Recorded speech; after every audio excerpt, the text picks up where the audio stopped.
Good to see you, everyone. My name is Robbie Howell. Wonders in Age of Empires are a tremendous waste of potential.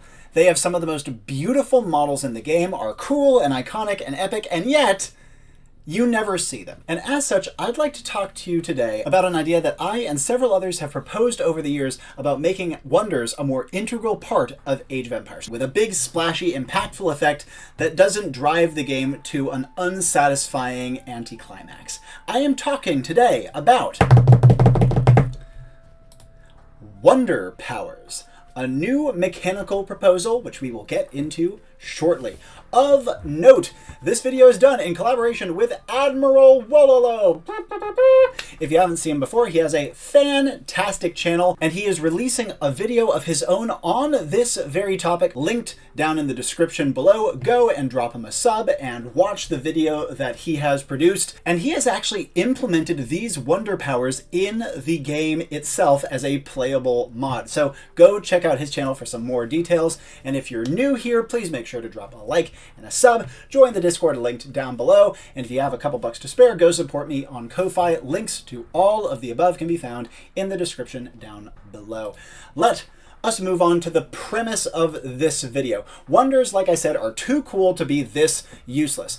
They're the only buildings with 100% original art for every civilization, and you really only see them in King of the Hill. And there you aren't even building them, you know what I mean? So what if they did more?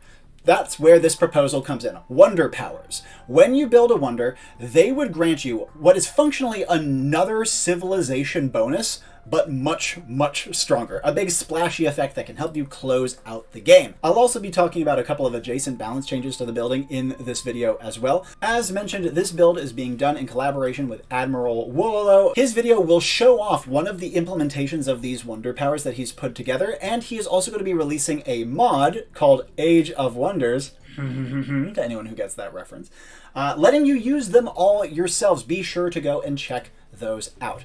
Of note, these two videos that he and I are releasing will only be covering the 5 civilizations in the Conqueror's expansion, just as a proof of concept to see whether you guys like the idea and whether there's appetite for us to finish up the rest. So if you want to see unique wonder powers for all the other 40 civilizations, let us know in the comments of both of our videos.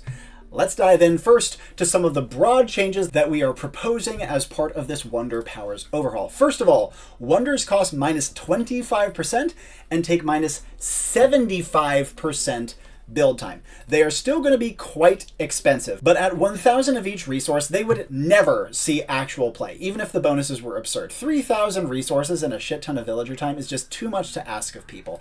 And as is, this will still leave them as by far and away the most prohibitive buildings in the game. 750 of each resource is nothing to sneeze at, and they would still take 4 times longer to make than a castle, which is pretty substantial and will definitely still allow for plenty of counterplay from your opponents. The original cost and build time can stay the same for the Wonder Race game mode, if anyone cares about that. Another broad change, wonder countdowns are being removed, except in like Defend the Wonder and King of the Hill, if you count those. Again, does anyone care about Defend the Wonder? If for any of you who do, one of the ideas we had is that normally wonder powers are confined to the builder, but in Defend the Wonder, they'd also be shared by teammates, which in our opinion would make the game mode a lot more fun and dynamic. Now, even though the wonder countdown is removed, so you don't automatically win after like a billion years of defending the thing, they still would be fully revealed when placed and a game-wide notification sent, both when they're placed and when they are finished. So your opponent will still know where they are and still be able to target them quite easily. But despite them not winning you the game automatically after a million years, they would still win you the game in many cases because the bonuses they will be offering will be very substantial. Watch till the end of the video if you want to see some tabled ideas, like some directions we thought about taking this building that just didn't quite make the cut. Let's move on to the first of the proposed wonder bonuses, that of the Aztecs. Jaguar and Eagle warriors can be tasked to convert enemies at melee range. Every 15 kills by them improves relic gold generation by 1 per minute. You think we're going to just throw in some random crapola bonuses and not ground them in history? If so, shame on you! All of these are going to be rooted in actual historical fact, and as such, for the Aztecs, we're going to be talking about Flower Wars. We see this in their Imperial Unique Technology Garland Wars. If you don't know about the Flower Wars, these were a series of largely religious and ceremonial warfare that was conducted between the Aztecs and several of their subservient neighbors, which was done to largely just give the Aztecs a way to capture a ton of prisoners for sacrifice. And it was done largely without use of ranged weapons. So it would give the high-ranking soldiers an arena to show off their skills and prove their worth by capturing loads and loads of POWs. Now, the Flower Wars were one of the many things that built up enormous resentment towards the Aztecs amongst their neighbors, which is part of the reason why the Spanish found so many allies among the locals once they arrived. The conversion part of this bonus obviously represents the taking of captives, which was largely done by the Eagles and Jags, and the Relic Gold represents, of course, the critical ceremonial role of the Flower Wars. A cool splashy bonus that kind of plays into the Aztecs' gold and monk themes, giving them many more riches than their paltry little start with an extra 50 gold. And again, make sure you check out Admiral Wololo's channel to see him actually implement this power as a mod in-game. I believe this is going to be the one he is featuring on his channel's video specifically. Next, the Huns. Destroying an enemy building yields 20% of its cost as gold.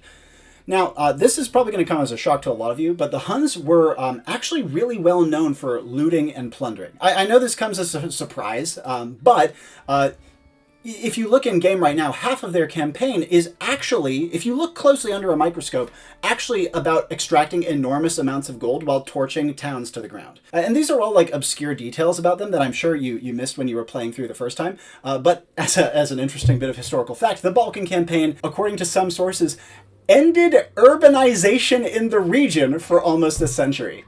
So yeah, I think that this bonus kind of speaks for itself, and I think you guys know where this one's coming from. It also helps feed the gold-hungry post-Imperial Hun Death Ball, which I think is a cool synergy with their current late-game game plan. Next one, the Koreans. Siege, warships, and war wagons gain +1 range and +40% projectile speed. So their cannonballs fly faster, their stones fly faster, their bolts fly faster. Now, if you haven't seen it on my channel, I did a full remake of the in-game Korean civilization. Go take a look at that up there if you haven't seen it before. And if you saw that video, then you probably know where we are going with this particular bonus. It is referencing the later Joseon long-ranged cannon technology. This was an incredibly iconic part of their military strength, and was one of the reasons that they were able to have such a stranglehold on trade within the South China Sea. They mostly used these cannons for naval combat and coastal/border defense. So because of that, they didn't actually have a very well-maintained army, because no enemy army could get close enough to them to actually pose a threat. Their trade hegemony was actually the reason for the Imjin War in the 1590s, which we see in the Admiral Yi scenario. Japan became sick and tired of Korea holding a monopoly on all trade in the South China Sea, and if not for bureaucratic incompetence, Korea would have ended the war before it even started. They were prevented from firing on Japanese troop transports. The Japanese were not able to contest Korea at sea, and if they hadn't managed to land their troops, the Imjin War would have ended before it had started, sparing as many as 500,000 lives. Again, this is a pretty straightforward implementation. You got a long-range cannon, so you can shoot things pretty far. The intention is, of course, not for it to apply to rams, fires, or demo ships. So while historically this was only about cannons, we felt like it hitting all ranged siege and ships, plus the war wagon, while broad would be a good way to help distinguish the effect from the Turks' Imperial Unique Technology, plus just making them have this oppressive long-range firepower on all sorts of fronts and letting them retain that nice, complicated army comp, plus giving a reference to the old ICBM siege onagers that the Koreans had way back when originally released. With that, we move on to the Mayans. Buildings take -25% bonus damage and are 25% cheaper, plus 15% speed to units within 30 tiles of the Wonder. That's a big radius. Mayan history, while it's not my specialty, is actually something that Admiral Wololo himself knows quite a bit about.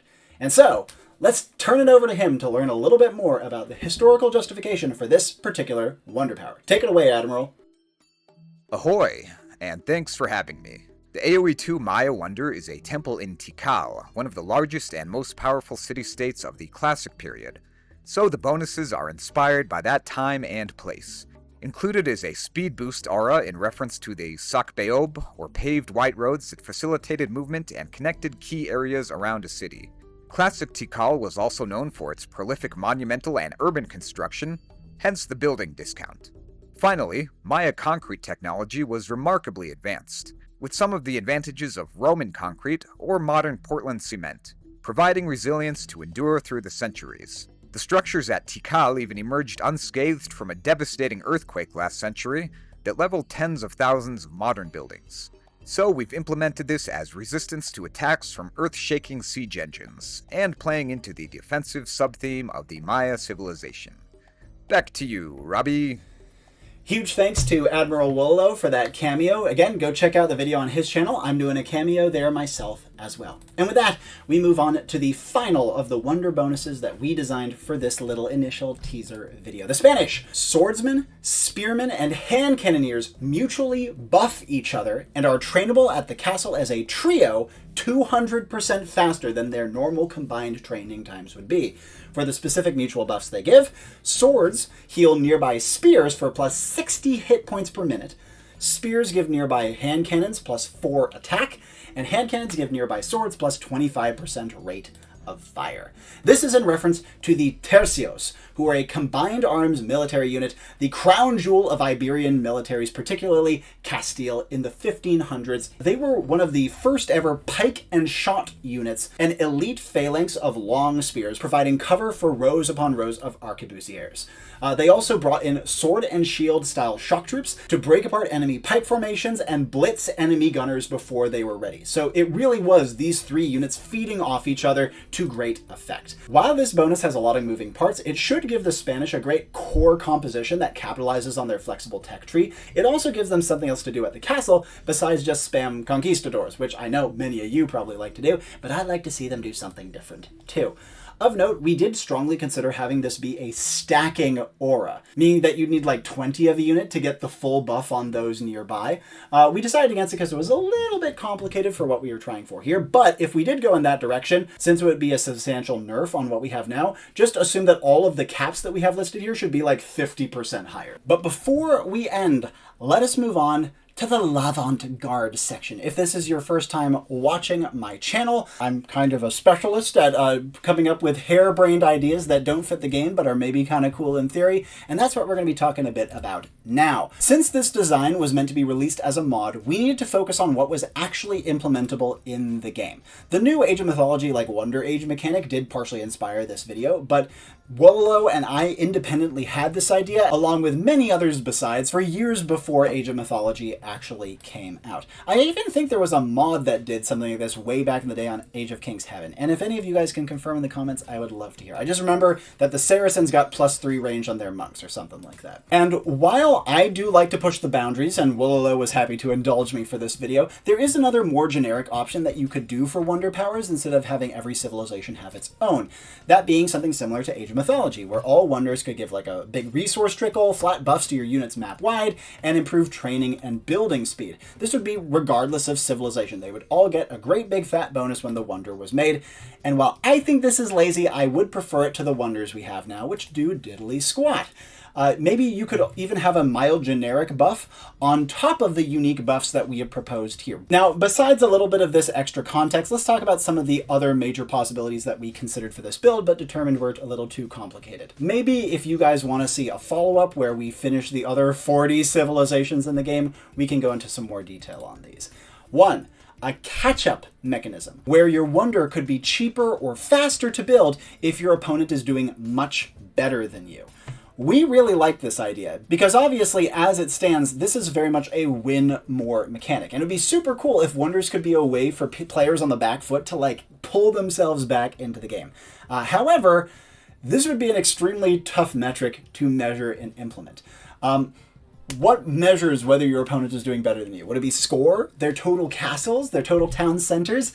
whatever we ended up going with, it would probably be quite a gameable metric, and we wanted to try to avoid anything fussy like that for now. And the other major consideration we had was for Wonders to be able to train heroes, like you see in the campaigns. I think this would be fun and splashy. Wololo was a big fan of it, and I really liked his thinking on the topic. But I personally have plans for a committed hero video sometime in future. Even so, though, I think that having Wonders being able to train heroes, just like as they are right now, would be super duper cool, and something that I feel like Wololo could pull off brilliantly.